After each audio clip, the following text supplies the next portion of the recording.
हमने आज दो विषयों पर बात की। पहले हमने प्रधानमंत्री का वो बयान जिसमें उन्होंने कहा कि करहल की सीट सेफ सीट समझकर आए अखिलेश यादव, लेकिन यहां से भी वो हारेंगे, इस पर बात हो चुकी। इसके बाद हमने आपको उनका एक बयान सुनाया जिसमें वो ये कहते हैं कि यूपी में लोग कह रहे हैं कि हमने मोदी का नमक खाया है, हम धोखा नहीं देंगे। इस पर समाजवादी पार्टी के प्रवक्ता ने कहा राशन क्या पहली बार बंट रहा है उत्तर प्रदेश के अंदर। बहरहाल उसका जवाब देंगे हमारे साथ जफर साहब है। लेकिन जफर साहब, नमक का वास्ता देना, इससे पहले भी प्रधानमंत्री कह चुके हैं कि उत्तर प्रदेश का गरीब जो है वो जो है धोखा नहीं देगा। नमक का वास्ता जब कोई देता है तो लगता है कहीं कुछ गड़बड़ है क्या, कुछ संकट है क्या? नहीं नहीं, देखिए, जब आप पब्लिक से मुखातिब होते हैं और रूबरू होकर जब बात करते हैं तो जाहिर है आप पब्लिक से जुड़ी हुई बातें करते हैं।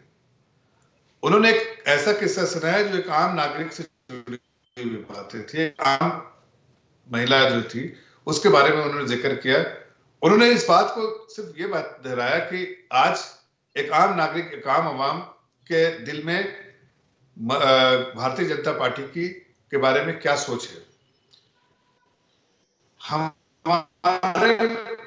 आपके चैनल पे कह रहा हूं, आपने 1000 बार सुना होगा और हम सारे कार्यकर्ताओं से सुना होगा कि हमारी नीति है कि गरीब आदमी को एम्पावर करना, उसका हाथ थामना, उसका दामन थामना और उसको मजबूत बनाना। ये हमारी नीति है, पार्टी की नीति है। इस नीति के हिसाब से हम चल रहे हैं। इसलिए जब एक आम आदमी जब और एक आम महिला या एक आम नागरिक जब इस तरह की बात करता है तो ये बिल्कुल रेजोनेट करता है उस चीज को जो हमारी सोच है, जो हम बार बार करते रहते हैं और हम सेवा करते रहते हैं।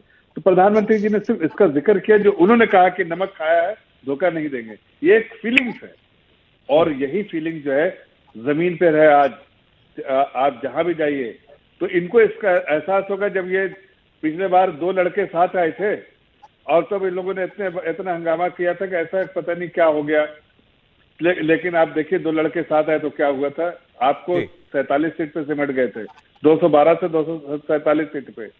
इस बार भी और नीचे जाने की बात है। जैसे कांग्रेस पार्टी 2014 में 53-54 सीटें लेकर आई थी, बाद में अभी उससे भी 40। अच्छा चलें, ठीक है। आपने ये कहा कि उत्तर प्रदेश के गरीब के मन में ये भावना है कि मोदी योगी ने हमारे लिए बहुत कुछ किया है और हम उनको धोखा नहीं देंगे, या धोखा नहीं देंगे मतलब हम उनका साथ नहीं छोड़ेंगे, ये आपका कहना है। सीपी राय साहब क्या कहेंगे इस पर? खास तौर पर राशन की बात बहुत करती है बीजेपी। देखिए, मेरी भी लोगों से बात होती है और मैंने पहले कहा कि लिखना पड़ता, तमाम लोगों से बातचीत करनी पड़ती है प्रदेश भर में। इस तरह के लोग भी मिले मुझे जो बहुत गरीब है, बिल्कुल गरीब तबका, एकदम नासाधारण। उसने ये भी कहा कि हाँ, हमको राशन मिला है, हमको घर बनाने के लिए पैसा मिला है। लेकिन एक बहुत बड़े पैमाने पर ऐसे भी लोग मिले जिन्होंने कहा 5 किलो राशन दिया, इस लायक तो हमको इन्होंने ही कर दिया, और मार्च तक दिया है, उसके बाद चुनाव के कारण उसके बाद फिर नहीं देंगे, और फिर ये कौन सा अपने घर से दे रहे हैं। तो ये मुद्दे भी लोग उठा रहे हैं। दूसरी बात देखिए, मुद्दे जो जमीन पर मुझे दिखाई पड़े वो दूसरे हैं। आवारा पशु 5 किलो आप अनाज दे रहे हैं, 5 किलो 5 आवारा पशु खा जा रहे हैं लोगों को। कोरोना काल खाली हुई है, लाखों लोग मर गए, लाइनें लग गई, एक मील 2 मील लंबी अपनी अंत्येष्टि करने के लिए, लकड़ी नहीं मिली तो नदी में बहा दिया गया। वो लोगों की याद में अभी कायम है। वो मजदूर की भी याद कायम है जिनके ऊपर लाठी चार्ज हुआ, जो सैकड़ों मील चल करके आए थे, उनकी अपनी वो अभी तक कायम है। इसी तरह से महंगाई, वो कह रहे कि एक तरफ तो इतना अनाज और एक थोड़ा सा नमक दे दिया हमको, लेकिन बाकी जो तेल से लेके और तमाम चीजें, तेल 200 रुपए लीटर हो गया है, पेट्रोल डीजल बहुत महंगा हो गया है, खेती करना महंगा हो गया है। तो वो जो सारी चीजें हैं वो भी लोगों के जेहन में और चर्चा में है। दूसरी बात, अभी आपने ये देखा होगा, इस चुनाव के दौर में ही आचार संहिता लगने के बाद हजारों लड़के इलाहाबाद में निकले थे, जिसको प्रयागराज कहते हैं, हजारों लड़के अयोध्या में निकले थे, और वो रात के 1-1 बजे तक सड़कों पर थे अपने रोजगार के सवाल को लेके। कल ही अभी राजनाथ सिंह के सामने हंगामा हो गया, लड़कों ने हंगामा किया अपने रोजगार के सवाल पर। तो ये सारे सवाल मैंने जो लोगों से बातें किया है, ये भी ठीक है कि कुछ गरीब लोग ऐसे भी मुझे मिले जो कह रहे हैं हमको ये मिला। आप कह रहे हैं कि इनके लिए कुछ प्लस है तो बहुत कुछ माइनस भी है।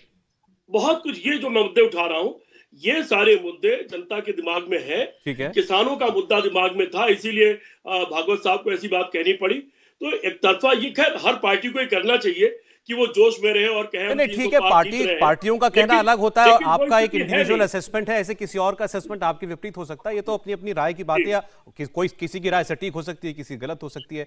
शिवम, आपकी बात का जवाब दें। बात शुरू हुई थी नमक का वास्ता देने से। शिवम जी, मैं बड़ी शालीनता और सम्मान से कहना चाहता हूं सौरभ जी के कभी कभी समाजवादी की प्रवक्ता को सुनकर ऐसा लगता है कि वो मतलब चांद के ऑर्बिट में जाकर फिट हो गए। आप जनता के बीच में क्यों नहीं, आप इसको गलत ना लें। आप मुझे एक चीज बताइए, पहले जब हम बात करते थे ना राशन की, राशन का मतलब होता था गेहूं और चावल। या तो ये आज वाला राशन देखते नहीं है, या फिर कुछ लोग जो कह रहे हैं कि हम लोगों से बात करते हैं वो करते नहीं है, सिर्फ बोल रहे हैं। आज के जमाने में आटा, दाल, चावल, चीनी, नमक, तेल क्या नहीं मिल रहा राशन में। जब ये कोरोना की महामारी आई, इससे पहले क्या आपने कभी राशन में ये चीजें मिलती हुई देखी है? दूसरी बात, मैं सिर्फ इतना कहना चाहता हूं कि हाँ, ऑफ कोर्स कहीं कोई दो राय नहीं है कि कहीं ना कहीं चीजों को लेकर एक डिसबैलेंस अप्रोच रही है, लेकिन ये देश के साथ तो नहीं रही, पूरी दुनिया के साथ रही है। आज दुनिया में जहां यूनाइटेड स्टेट्स भी कहीं ना कहीं महंगाई दर में 10 से ऊपर है, 11 से 11.5 के आसपास है, हिंदुस्तान आज भी 5-5.5% पे है और मैक्सिमम 6% तक पहुंच कर गया। तो लेकिन गरीब आदमी जो अमेरिका का अखबार नहीं पढ़ता ना, उसको क्या मालूम अमेरिका में क्या हो रहा है, उसको अपने से मतलब नहीं। लेकिन सौरभ जी, अखबार बिल्कुल नहीं पढ़ता, लेकिन जब वो देखता है कि एक मुल्क के क्या हालात हो गए, जब वो आप ही का इंडिया टीवी देखता है, जब इंडिया टीवी बताता है कि अमेरिका में अब से 1 महीने पहले तक भी 5.5 लाख केसेस पर डे आ रहे थे, तो उसको भी समझ में आता है। जब उसको पता चलता है कि पूरी दुनिया बंद थी और सरकारों के पास टैक्स कलेक्शंस नहीं आए हैं, तो वो इस बात को भी समझता है, कि पूरे समय सरकार उनके साथ खड़ी। अच्छा, आप ये कहना चाह रहे हैं, ठीक, मैं समझा, आप ये कहना चाह रहे हैं कि यूपी का आदमी ये मानता है कि इतनी विषम परिस्थितियों में जो सबसे अच्छा कर सकते थे वो इन्होंने किया, तो उनको दोष नहीं देता इन्हें। बिल्कुल। अच्छा ठीक है, अब बहुत तरीके के लोग सबको मिलते हैं, तो मैं अमिताभ जी के पास भी जाना चाहता हूं। अमिताभ जी, क्या ज्यादा सेंटीमेंट मिल रहा है आपको पिछले 2 साल में, खास तौर पर जब कोरोना की वजह से बहुत परेशानियां हुई हैं, इसमें इस सरकार को प्लस दिया जाता है कि माइनस दिया जाता है? देखिए, इसमें दोनों तरीके की प्रतिक्रिया सौरभ जी मिलती है।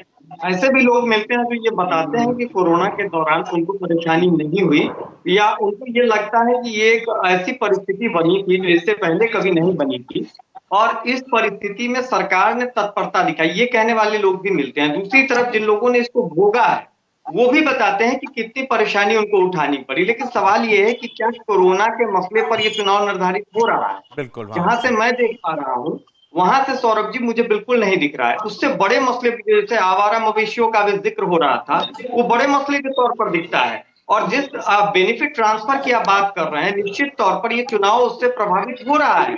अब जब डायरेक्ट बेनिफिट ट्रांसफर आप सीधे अकाउंट में करते हैं या आप राशन वितरण करते हैं, तो उसका लाभ, फ्री वेजेज स्कीम का लाभ, ये सब सीधे तो फिर ये बताइए कि ये सब कुछ अगर बीजेपी के लिए काम कर रहा है, तो ये तमंचे की फैक्ट्री बंद हो गई है और अब आतंकवाद, इन विषयों का कोई प्रभाव होगा, या ये क्यों उठाने पड़ रहे हैं?